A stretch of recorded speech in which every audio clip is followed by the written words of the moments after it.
கரூர் சம்பவ வதந்திகளும் அதிரடி கைதுகளும். கரூர் வேலுசாமிபுரத்தில் செப்டம்பர் 27ஆம் தேதி தாவைக்கா தலைவர் விஜய் பிரச்சார கூட்டத்தின் போது நெரிசலில் சிக்கி 41 பேர் உயிரிழந்தனர். 100க்கும் மேற்பட்டோர் காயமடைந்தனர். இந்த சம்பவம் குறித்து தாவைக்கா கரூர் மேற்கு மாவட்ட செயலாளர் மதியழகன், தாவைக்கா பொதுச் செயலாளர் புசியானந்த், கட்சி நிர்வாகி நிர்மல்குமார் மற்றும் பலர் மீது 5 பிரிவுகளின் கீழ் கரூர் டவுன் போலீசார் வழக்கு பதிவு செய்து விசாரணை நடத்தி வந்தனர். தாவைக்கா நிர்வாகிகள் வேண்டுமென்றே திட்டமிட்டு விஜய் வருகையை 4 மணி நேரம் தாமதப்படுத்தினர். இதன் காரணமாகவே கரூரில் நெரிசல் ஏற்பட்டு உயிரிழப்பு நிகழ்ந்ததாக FIR-இல் கூறப்பட்டுள்ளது. இந்நிலையில் திண்டுக்கல் மாவட்டம் குஜிலியம்பாறையில் உள்ள உறவினர் வீட்டில் இருந்த தாவேகா கரூர் மேற்கு மாவட்ட செயலாளர் மதியழகனை தனிப்படை போலீசார் திங்கட்கிழமை இரவு கைது செய்தனர். கரூர் நகர காவல் நிலையத்துக்கு அழைத்து வரப்பட்ட மதியழகனிடம் விடிய விடிய தொடர்ந்து 10 மணி நேரத்துக்கு மேலாக விசாரணை நடத்தினர். அந்த விசாரணையை வீடியோவாகவும் புகைப்படங்களாகவும் பதிவு செய்தனர்.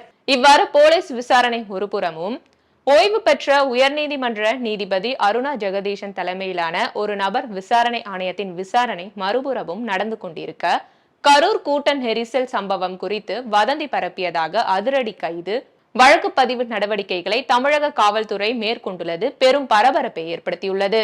கரூர் கூட்ட நெரிசல் சம்பவம் தொடர்பாக சமூக வலைதளங்களில் ஏராளமான காணொலிகள் பரவி வருகின்றன. இதில் போலியான ஜோடிக்கப்பட்ட காணொலிகளும் உள்ளதாக கூறப்படுகிறது. இது போன்ற பொய் செய்திகளை பரப்ப வேண்டாம் என்று முதல்வர் ஸ்டாலின் வேண்டுகோள் விடுத்துள்ளார்.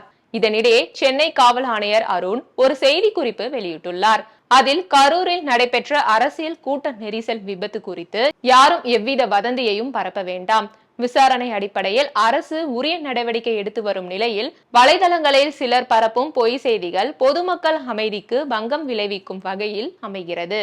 இது தொடர்பாக பெறப்பட்ட புகாரின் பேரில் பொதுவெளியில் வதந்தி பரப்பும் வகையில் சமூக வலைதளங்களில் செய்திகளை பதிவு செய்த வலைதள கணக்காளர்கள் 25 பேர் மீது வழக்குகள் பதிவு செய்யப்பட்டுள்ளன. அவர்கள் மீது கைது நடவடிக்கை மேற்கொள்ளப்படும். எனவே மக்களுக்கு அச்சம் ஏற்படுத்தும் வகையிலும் பொது அமைதிக்கு பங்கம் விளைவிக்கும் வகையிலும் யாரும் சமூக வலைதளங்களில் பதிவிட வேண்டாம். மீறி செயல்படுவோர் மீது கடும் சட்ட நடவடிக்கை எடுக்கப்படும் என்று சென்னை காவல் ஆணையர் எச்சரித்துள்ளார். அதேவேளையில் கரூர் விவகாரம் தொடர்பாக சமூக வலைதளங்களில் வதந்தி பரப்பியதாக பாஜக கலை மற்றும் கலாச்சார பிரிவு மாநில செயலாளர் சகாயம், தாவேகா மாங்காடு உறுப்பினர் சிவனேசன், அதே கட்சியின் ஆவடி வட்ட செயலாளர் சரத்குமார் ஆகிய 3 பேரை சென்னை போலீசார் கைது செய்துள்ளனர். இந்த நிலையில் பிரபல யூடியூபர் பெலிக்ஸ் ஜெரால்டும் கைது செய்யப்பட்டுள்ளார். சென்னையில் உள்ள அவரது வீட்டில் இருந்து பெலிக்ஸ் ஜெரால்டை போலீசார் கைது செய்து அழைத்து சென்றனர். கரூர் துயர சம்பவம் தொடர்பாக யூடியூப் சேனலில் பல்வேறு வதந்திகளை தொடர்ச்சியாக அவர் பதிவிட்டு வந்ததால் கைது செய்யப்பட்டுள்ளதாக போலீஸ் வட்டாரங்கள் தெரிவித்தன.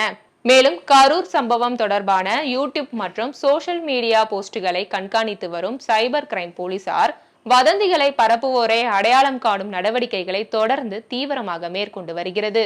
குறிப்பாக தாவேகாவை சேர்ந்தவர்களின் பதிவுகள் கண்காணிக்கப்பட்டு வரும் நிலையில் பலரும் தங்களது சமூக வலைதள பக்கங்களிலேயே மன்னிப்பு கோரி தாங்கள் ஏற்கனவே வெளியிட்ட பதிவுகளை நீக்கி வருவதும் கவனிக்கத்தக்கது.